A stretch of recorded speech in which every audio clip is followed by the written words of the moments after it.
Hi everybody, welcome to another makeover, and in today's video I'm going to be transforming the dresser that belonged to a 108 years old lady. She lived up the street from us, but we never met. We met her daughter and granddaughter while they were moving her out to the nursery home. They offered us this dresser and they told us about her. Even if she was 180 years old, she still had a clear mind, but she couldn't cook for herself because her hands were weak. A week later, I found an article in our local newspaper about her. She was an oldest lady living in our town, and she actually passed away. Her daughter and her granddaughter said that she has lived a good life and she was ready to go, so it's not a sad story. I felt like I was ordered to refinish this dresser and I wanted to do my best. And you can tell that this dresser belonged to the old lady by opening the drawer. I don't know about Canada or the United States, but in the country where I grew up, it's a kind of cliche. Old ladies always have a baby powder. The dresser has been sitting in my stash for about 8 months, and I always had that idea in my head how I wanted to transform it.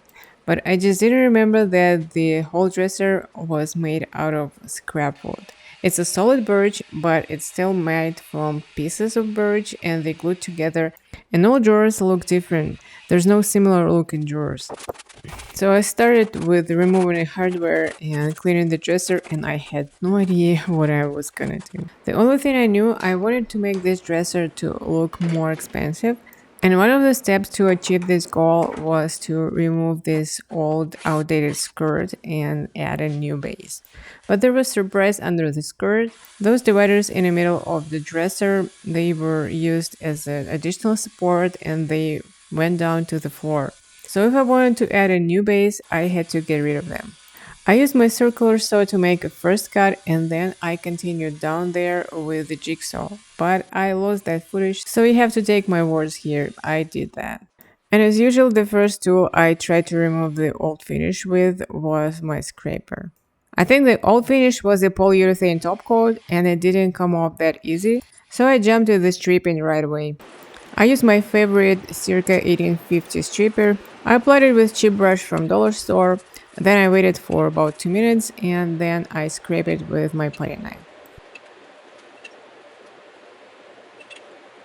With the first coat of the stripper, I was able to remove only half of this old polyurethane finish. So I ended up applying 2 coats of the stripper to the drawers and to the body of the dresser as well.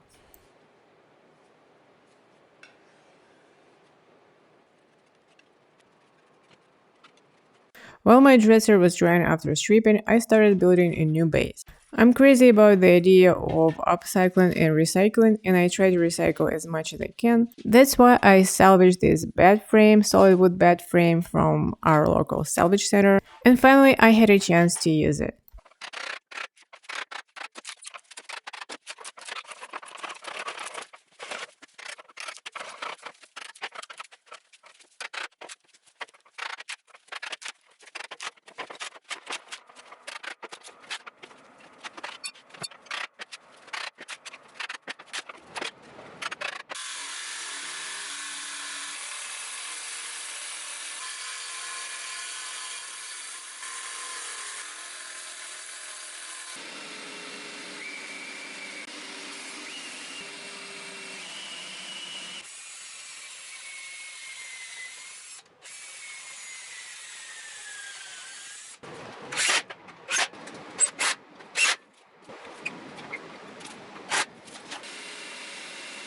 When I was done with the base, I set the top of the dresser and all 9 drawers.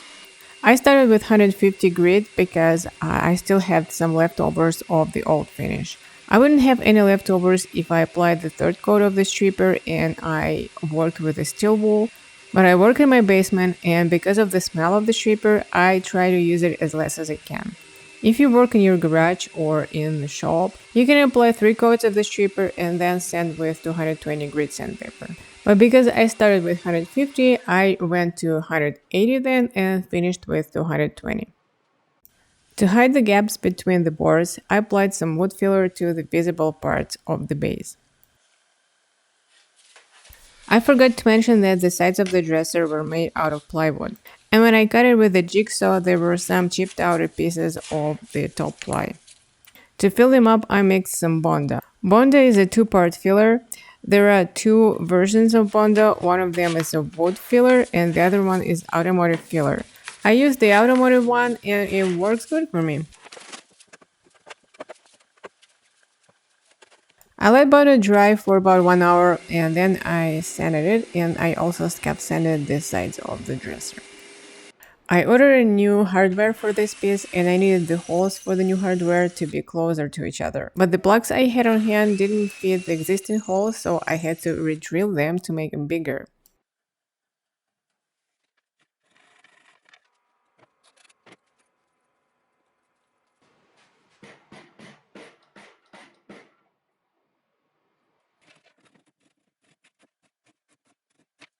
For the sides of my base, I bought an edge banding. It's a birch edge banding and it has a glue on one side, so all I need is an iron. I let the glue dry for about half an hour, and once it's dried, I sanded the nexus of edge banding with my sander and 220 grit sandpaper.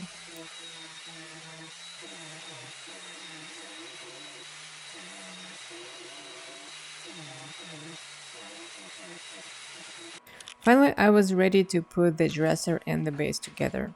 First, I put the dresser on the base, adjusted it, and then I clamped them together. And then I turned it over on its back and screwed the base to the dresser.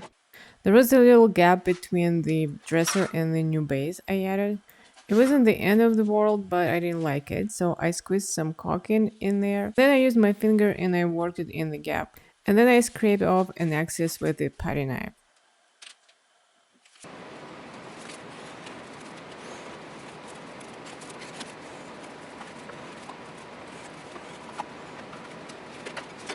While my caulking was drying, I started staining the drawers. I had tested different types of stain and stain combinations on scrap piece of birch, and I decided to go for early American wood stain as a base stain, and on top of it, I wanted to do a dark walnut.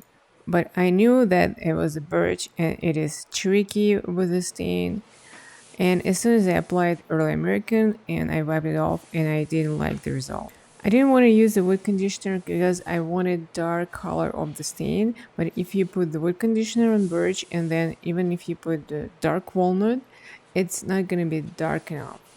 The easiest way to make this wood to look better would be a toner, but I didn't have any toner on hand and I wanted to use everything I had. I didn't want to buy anything. I wanted to prove myself that I can make the cheap wood look more expensive with just a stain from local hardware store.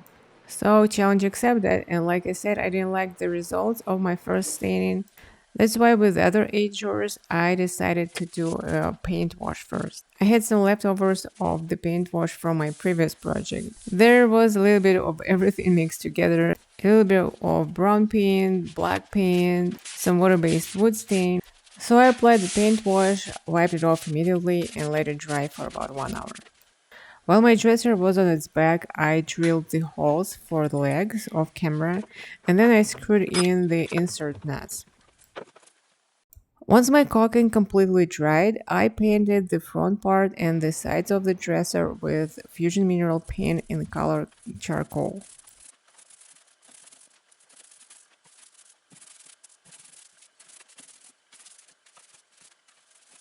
Once my paint was dried, I applied early American wood stain. On that scrap piece of wood I like how this combination turned out, but these drawers, they made out of different pieces of scrap birch, and as soon as I wiped off an excess of the stain, I didn't like the results again. It had that red undertone and it looked way too red on the drawers. So I let the drawers with the stain dry and I sanded the drawers with a paint wash again. And once my stained drawers dried, I sanded them as well. At that point, I still didn't have a plan in my head. I was mostly experimenting. I decided to try with the wood conditioner and go from there. As a wood conditioner, I used a mixture of shellac and methyl hydrate. I tried that before and it worked fine. I let my wood conditioner dry for 15 minutes and then I applied the stain. I decided to try the combination of early American and dark walnut stain again. I applied early American first and let it dry over the night.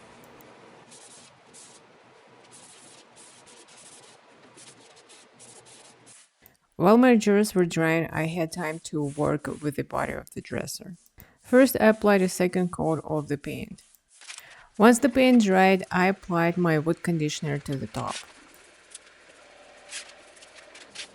Once the wood conditioner dried, I applied the stain, the same color I applied to the drawers before, early American. Because this stain dries pretty quickly, I worked in sections.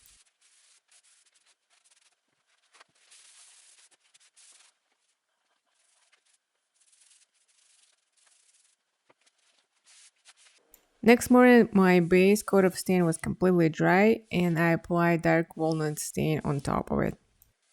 It turned out okay, but not exactly how I wanted to. Here I lost some footage with all jars together, but they all looked a bit different, even if they were stained the same way. This is birch, and like I said, it could be tricky. But still, it looked alright, so I applied the same stain to the top of the dresser. I worked in sections again, and when I wiped off the first section, I noticed that one side of the top turned out blotchy. I think that happened because I didn't apply the wood conditioner evenly.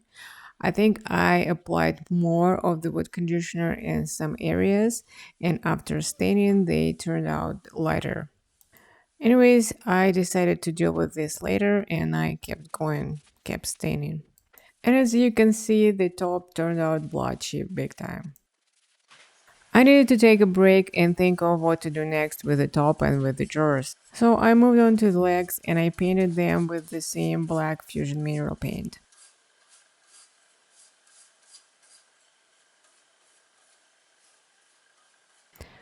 I was totally experimenting with this piece and I decided to try one trick I've never tried before. I applied one more coat of dark walnut stain. It's gel stain and it doesn't dry so fast. And then I used the chip brush and I brushed off some stain. I wanted to let it sit for a little bit longer and then wipe off an excess. I was hoping that that would create a darker lines and that would make all drawers look more uniform. And then someone called me, and then I had another phone call, and then one more phone call. So when I came back to the drawers, the stain was dry. Not completely dry, but I couldn't wipe off an excess. I didn't hate it, but I wasn't a big fan of how it turned out. And because I didn't want to spend time and sanded the drawers again, I applied the stain the same way to the other 7 drawers. At least they all looked uniform after that. With the top, I decided to go even farther. I applied the same stain, and then I used my graining tool to create an additional wood grain. I wanted to imitate a walnut wood grain, kinda, and then I smoothed it out with the chip brush. And I like how that additional wood grain turned out, but I didn't like that I still could see the blotchy top underneath. So I freaked out and I sanded it down completely. But this time, instead of using a wood conditioner and applying oil-based early American wood stain and waiting for 3-4 hours until it completely dry, I decided to go with water-based wood stain. That was risky, but like I said, I was experimenting. And it did work. This water-based stain dries so fast, and in about 15 minutes, I was able to apply my next coat. I repeated the same steps with the gel stain and my graining tool, and this time I was happy with the results. I mean, I still wasn't a fan of this, but I decided to give it a try and try to sell it. Honestly, I was ready to refinish it again if it wouldn't sell within a week. I let the top and the drawers dry until the next day, next morning, and then I applied a top coat. But I deleted the footage of me applying the top coat. I used Minwax Wipe on Poly and I applied 4 coats to the top and 2 coats to the drawers. Once my top coat completely dried, I drilled the new holes for the new hardware. I was super excited to use the new hardware because I ordered it for this exact piece and I was waiting for it and I liked it so much and I wanted to put it on so bad. And so it happens, I don't have any footage of the new hardware except this one and with the final results. The last step to attach the new legs to the dresser and we are done here. Let me remind you of what I started working with, and here's the final results. I wasn't a big fan of that transformation, but I listed it on Facebook Marketplace and it was sold within 1 hour. As usual, let me know what you think in the comments and don't forget to subscribe if you like that type of content and give this video a thumb up. That means a lot to me and makes me happier. Thank you for watching and see you in the next video.